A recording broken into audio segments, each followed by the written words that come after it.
وَمِمَّنْ حَوْلَكُمْ مِنَ الْأَعْرَابِ مُنَافِقُونَ وَمِنْ أَهْلِ الْمَدِينَةِ مَرَدُوا عَلَى النِّفَاقِ لَا تَعْلَمُهُمْ نَحْنُ نَعْلَمُهُمْ سَنُعَذِّبُهُمْ مرتين ثم يردون إلى عذاب عظيم وَمِمَّنْ حَوْلَكُمْ مِنَ الْأَعْرَابِ مُنَافِقُونَ اور من کا مطلب سے، من کا مطلب جو یا قوم، تو من کی نون کے اوپر جزم تھی، آگے من کے اوپر وہ متحرک تھا، تو دونوں کو کٹھا لکھنے کے لیے شد کے ساتھ کر دیا من۔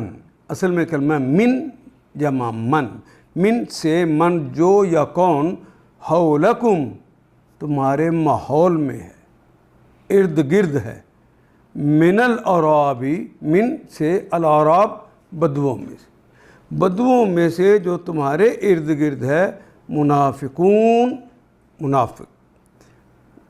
منافق کی جمع ہے منافقون، واؤن جمع کی علامت، باقی تو نفاق کرنے والے۔ وَمِنْ أَهْلِ الْمَدِينَةِ صرف وہ بدوئی نہیں، وہ اور من سے اہل المدینہ، اہل مدینہ میں سے بھی منافق۔ یہاں پہ 3 نکات آ رہے ہیں، تو یہ جو حکم ہے منافقت کا وہ عرب میں بھی ہے اور اہل مدینہ میں بھی ہے۔ یہ آگے پھر وہ 3 نکات ہے، یہ دونوں آپس میں یہاں گلے مل رہے ہیں۔ فَمَرَضُوا عَلَى النِّفَاقِ، یہ کلمہ میم را دا سے نکلے گا، نصرہ ینصر اس کا باب ہے، مارادہ یمرودو، مارادہ یمردو، یہ کہتے ہیں اپنے ہمسر سے آگے نکلنا، سرکشی میں آگے بڑھ جانا۔ مارادو وہ سرکشی کے اندر آگے بڑھ گئے ہیں، علی النفاق نفاق پر، یعنی نفاق کے مقابلے میں وہ مسابقت کر رہے ہیں اور ایک دوسرے سے آگے بڑھ رہے ہیں، اور اہل ایمان سبقت لے گئے نیکی کرنے میں اور ایمان لانے میں۔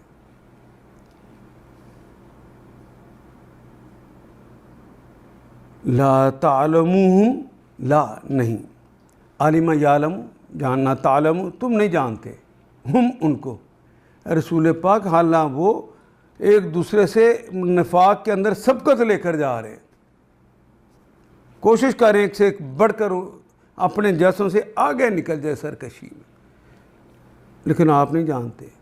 نحن نعلمہم، ہم انہیں جانتے ہیں، عالم یعلم نعلم ہم جانتے ہیں، ہم ان سب کو، سنعذبہم، عذب یعذب تعذیباً، یہ تو عذاب کا کلمہ سزا دینے کے لیے اردو میں بھی استعمال ہوتا ہے۔ یعذب وہ عذاب دیتا ہے یا دے گا، سزا دیتا ہے یا دے گا، تعذب تم دیتے ہو، اعذب میں دیتا ہوں، نعذب ہم دیتے ہیں، شروع میں لگے سین۔ اب حال میں ترجمہ نہیں کریں گے، مستقبل میں کریں گے، سنعذبہم ہم ان کو عذاب دیں گے، اللہ جل شانہ فرما رہے ہم ان کو عذاب دیں گے، مرتین، مرہ کہتے ہیں باری کو، مرتینی، یانون لگ گیا ہے، اور یانون جس نون کے اوپر زبر ہو وہ تو جمع کی علامت، زبر کی بجائے زیر آ جائے وہ تو مثنیٰ تثنیہ عدد میں 2 ہونے کی علامت ہوتا ہے، مرتین 2 مرتبہ، مرہ تو باری، اور یانون جس کے نیچے نون کے نیچے زیر ہے اس کے معنی 2 ہو گئے، مرتین 2 مرتبہ، یعنی دوہرا عذاب دیں گے، انہیں دوہری سزا دیں گے۔ ثم یردون، رد یرد واپس کرنا، الی عذاب عظیم پھر پلٹائے جائیں گے، الی کی طرف عذاب عظیم، پہلا کلمہ عذاب سزا، عظیم دونوں کے اعراب ایک جیسے ہیں، دونوں ہی نکرہ ہیں، اور آخری حروف کے اوپر زبریں زیریں بھی ایک جیسی آ جائیں تو دوسرا کلمہ پہلے کی صفت ہوتا ہے. تو عظیم صفت ہے عذاب کی. گویا وہ عذاب ہوگا، جب شروع ہوگا پھر ختم ہوگا ہی نہیں، ہمیشہ رہنا. قریب ہے وہ وقت جب ہم ان کو دوہری سزا دیں گے، پھر وہ زیادہ بڑی سزا کے لیے واپس لائے جائیں گے. یردون.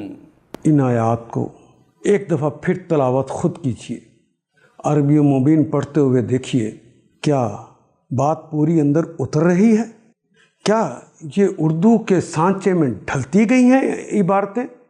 اگر بات سمجھ آنی شروع ہو گئی تو الحمدللہ یہی ہمارا ہدف ہے، اور یہ ہدف پورا ہو گیا. اللہ میرا اور آپ کا حامی و ناصر. الف لام